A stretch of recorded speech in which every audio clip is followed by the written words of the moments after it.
Selamat pagi teman-teman. Pagi. Berdirinya saya di sini ingin mempresentasikan reformasi sektor kesehatan. Sebelumnya saya ingin memperkenalkan saya Elza Feroza dari S1 Administrasi Kesehatan. Sistem kesehatan nasional merupakan kerangka kerja yang mengatur dan mengintegrasikan berbagai sektor dan layanan kesehatan di suatu negara. SKN memiliki tujuan meningkatkan kualitas layanan, memperluas aksesibilitas layanan, serta mensejahterakan sosial dalam bidang kesehatan dengan memberikan pelayanan yang efektif, efisien, adil, serta berkualitas pada seluruh lapisan masyarakat di suatu negara. Saat ini Indonesia sedang menghadapi berbagai permasalahan kesehatan, yaitu yang pertama ada infrastruktur kesehatan yang belum merata, yang kedua ada penyakit tidak menular dan penyakit menular, yang ketiga ada gizi buruk dan stunting, dan yang keempat angka kematian ibu dan bayi yang masih tinggi, yang kelima ketersediaan tenaga kerja yang tidak merata, dan yang terakhir ada pendanaan yang minim.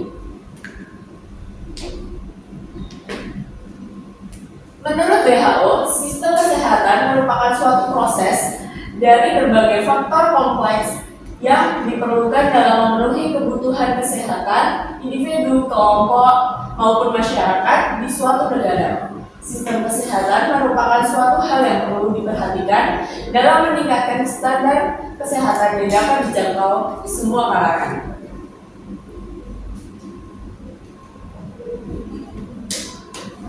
Dasar hukum. Di dasar hukum UU nomor 36 tahun 2009 tentang kesehatan. UU ini tentang kesehatan memberikan landasan hukum yang kuat untuk mengembangkan dan penyelenggaraan sistem kesehatan nasional di Indonesia, serta menekankan hak-hak dan kewajiban masyarakat dalam bidang kesehatan. UU ini bertujuan untuk memelihara dan meningkatkan derajat kesehatan masyarakat di Indonesia serta menjamin hak-hak asasi manusia dalam bidang kesehatan. Ada juga Perpres nomor 72 tahun 2012 tentang SKN. Peraturan ini bertujuan untuk mengatur dan mengembangkan SKN yang efektif dan efisien dalam meningkatkan derajat kesehatan masyarakat Indonesia. Ada pun beberapa tujuan utama dari sistem kesehatan nasional sendiri, yaitu yang pertama, meningkatkan aksesibilitas. Hal ini merupakan salah satu tujuan utama dari SKN bagi seluruh penduduk. SKN ini berupaya agar semua orang mendapatkan jaminan dalam mencapai fasilitas kesehatan dengan biaya terjangkau.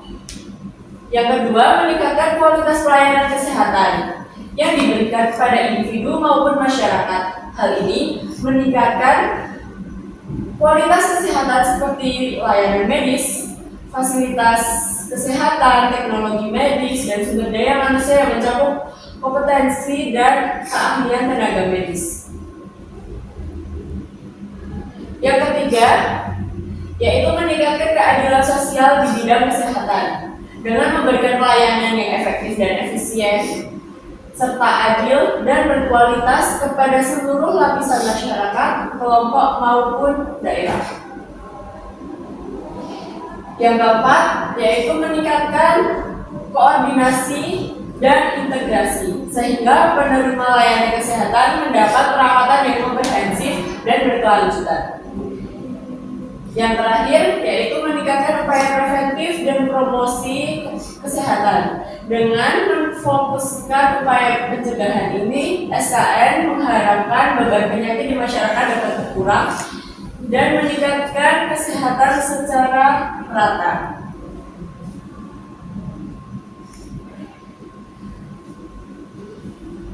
Elemen SKN.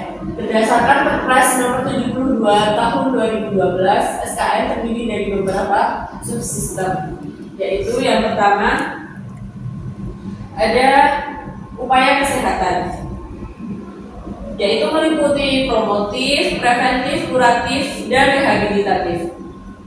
Yang kedua yaitu penelitian dan pengembangan kesehatan.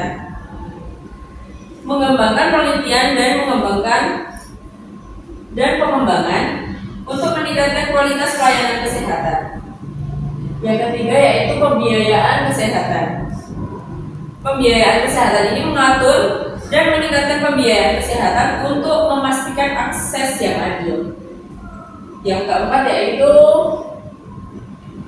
mengelola sumber daya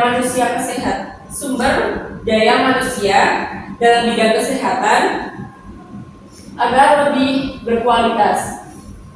Yang kelima yaitu sediaan farmasi, alat kesehatan, dan makanan.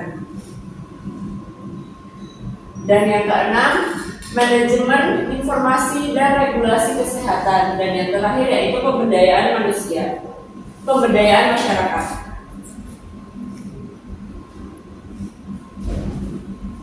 Ada pula kebijakan kesehatan Perpres nomor 28 tahun 2024 yang berisi tentang pelaksanaan undang-undang kesehatan.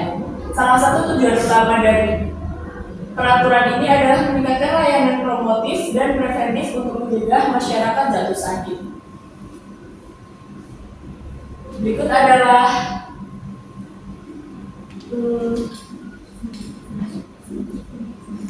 sumber yang saya cantumkan.